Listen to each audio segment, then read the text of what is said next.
Attempts to wage such war abates the waging war shall be punishable with the death, imprisonment for life and shall also liable to fine.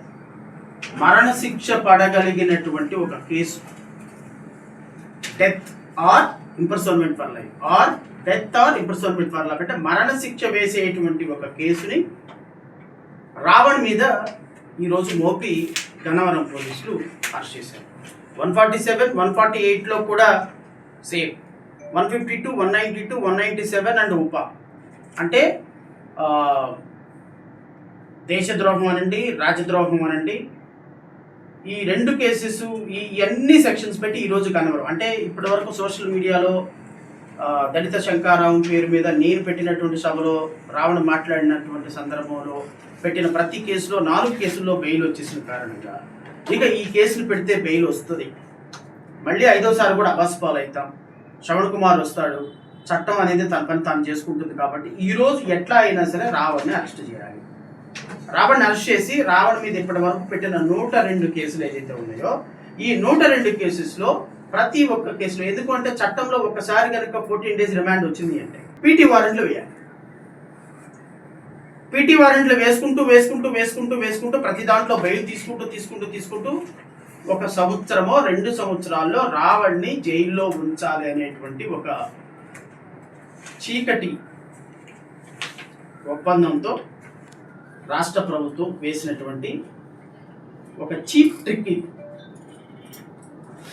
ఒక YouTuber Pakistan యొక్క India యొక్క దేశ రహస్యాలన్నీ తీసుకుని వెళ్ళి పాకిస్తాన్కి అమ్మేసినప్పుడు పెట్టే section పెట్టి రాజద్రోహం, దేశద్రోహం పెట్టి ఒక యూట్యూబర్ని అరెస్ట్ చేయటం కంటే ఇంకా సిగ్గు చేయటం, చెప్పటానికి నీతులు, చేయటానికి నీతులు కాదు, చెప్పడానికి నీతులు, మాట్లాడటానికి నీతులు.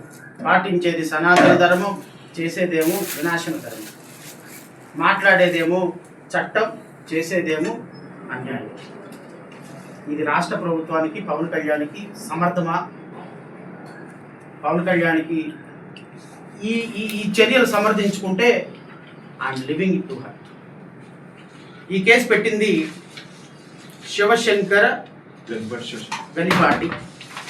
ఈ కంటెంట్స్ ఏంటంటేనండి, this is a case of glorification of a banned terrorist organisation and propagation of extremist ideology through social media that occurred on 28/6/2026 between 17 hours and 21 hours.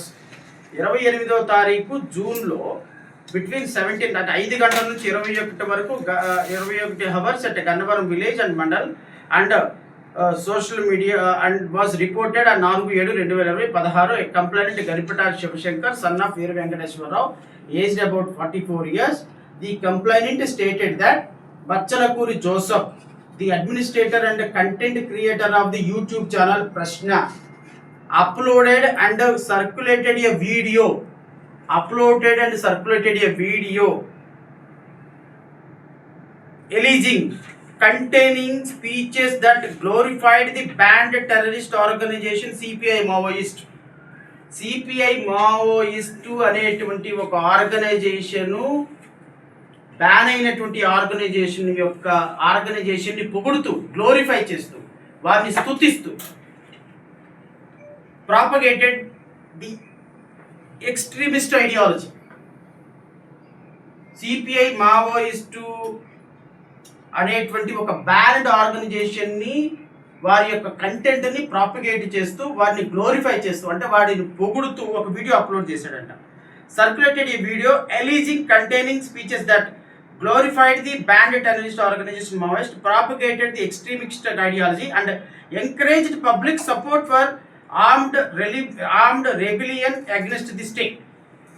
అంటే మావోయిస్టుల్లో చేరండి ఆంధ్రప్రదేశ్కి, భారతదేశానికి వ్యతిరేకంగా ఒక వీడియో రిలీజ్ చేశాడంట. It is further alleged that the accused disseminated such content through social media platform which is likely to influence the public, particularly the youth, and is prejudicial to the sovereignty, unity, integrity and security of India. Youth అందరినీ కూడా మావోయిస్టుల్లో join అవ్వండి. ఏ video ఆయన join అవ్వండి Maoist పార్టీలో అని అన్నాడో నాకైతే తెలియదు. మరి ఈ వీడియో ఛానల్లో ఆయన అందరిని యూత్ని పిలిచి జాయిన్ చేశాడంట. I don't know.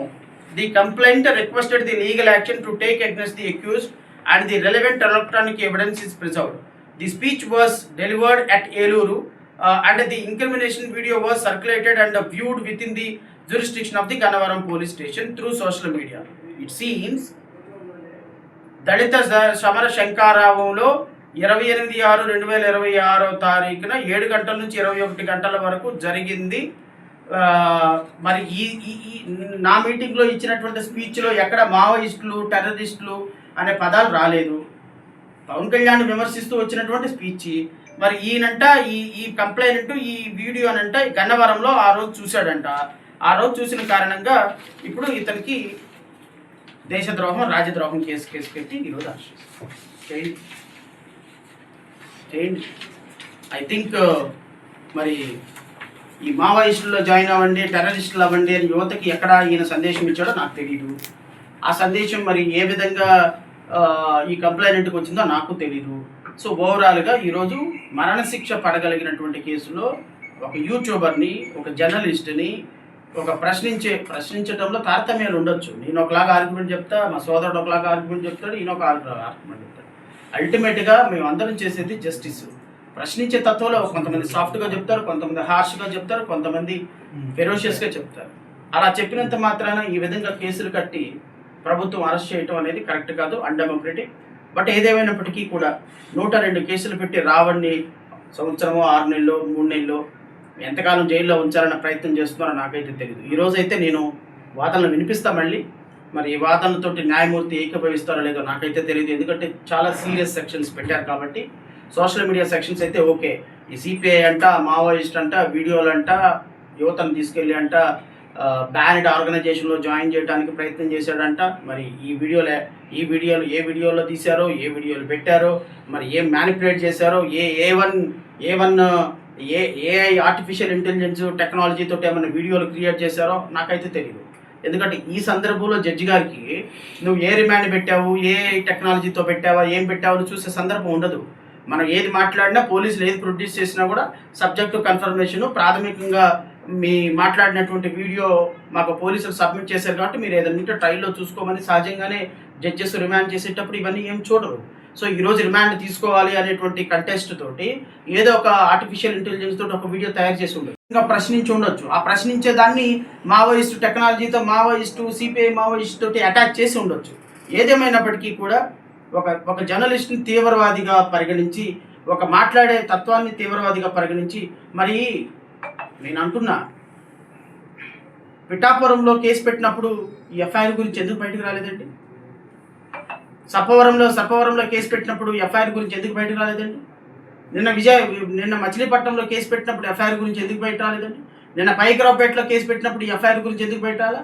అంటే ఈ 4 చోట్ల బెయిల్ వచ్చింది కాబట్టి ఇక ఇప్పుడు కొత్త సబ్జెక్ట్ ఒకటి క్రియేట్ చేసి, కొత్త రిపోర్ట్ ఒకటి క్రియేట్ చేసి, ఇక సోషల్ మీడియా కేసెస్లో ప్రతి చోట శ్రవణ్ కుమార్ ఆర్గ్యూ చేసి కేసులు బెయిల్ తీసుకొస్తున్నాడు కాబట్టి చట్టం మనకు వ్యతిరేకంగా ఉంది కాబట్టి ఇప్పుడు వాడిని టెర్రరిస్ట్ అనే ఒక ముద్ర వేసి, తీవ్రవాది అని ఒక ముద్ర వేసి, అతను మాట్లాడేది మావోయిస్టుకి ఫేవర్గా ఉందని ఒక ముద్ర వేసి, వీలైతే 4-5 మేము రావణ భావాలకి అట్రాక్ట్ అయ్యి మేము మావోయిస్టులో జాయిన్ అవుదాం అనుకునేటువంటి ఒక 4-5 స్టేట్మెంట్లు తీసుకొని రేపొద్దున ఆయన్ని అరెస్ట్ చేయించి మిగతా 102 కేసెస్లో పీటీ వారెంట్లేసి రిమాండ్ తీసుకుందాం అనుకున్నటువంటి మీ అమోఘమైనటువంటి తెలివితేటలకి శతకోటి వందనాలు. 164 సీట్లను చాలా అద్భుతంగా వాడుతున్నారు. పవన్ కళ్యాణ్కి ఇచ్చిన 100% స్ట్రైక్ రేట్ని చాలా అద్భుతంగా వాడుతున్నారు. వాడండి. ప్రజలు గమనిస్తున్నారు, ప్రజాస్వామ్యవాదులు గమనిస్తున్నారు, మీడియా సోదరులు గమనిస్తున్నారు. రేపొద్దున ఈ కేసులో రిమాండ్ వచ్చిన తర్వాత మీరు చేయబోయే అప్రజాస్వామిక చర్యల్ని 2029లో ప్రజలు ఏ విధంగా సమాధానం చెప్పాలో చెప్తారు. దానికి మీరే పూర్తి బాధ్యత వహించాల్సి వస్తుంది. Thank you.